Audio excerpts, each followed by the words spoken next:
অনেকগুলো আরো অনেক হেরিটেজ উৎসব আছে, আপনি জানেন কলকাতাতেও হয় বা বাংলাতেও আছে। এই উৎসবগুলো কি আমাদের বাঙালির জীবন থেকে একটু হারিয়ে যাচ্ছে?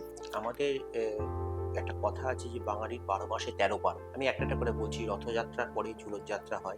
ঝুলন যাত্রার পরে আমরা দুর্গোৎসব করি। দুর্গোৎসবের পরে আমাদের কালীপুজো এবং তারপরে বিখ্যাত উৎসব রাস উৎসব।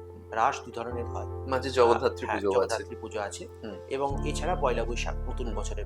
হুম, তাছাড়া আগে চৈত্র সংক্রান্তিতে হুম, চৈত্রের মেলা যেটা লাটুবাবু ছাতেবর বাজারে হুম, এখনো অক্ষতভাবে চলছে। হুম, এবারে আপনার প্রশ্নে আসি যে সেটা আর হারিয়ে যাচ্ছে কিনা? আমি তো বলব অতটা হারিয়ে যাচ্ছে না। Thanks to the social media. এখন মধ্যবয়সী আমরা ছোটবেলায় এগুলো দেখেছি। কিন্তু এখনকার প্রজন্ম সেটা দেখেনি বা সেভাবে তারা এক্সপোজার পায়নি।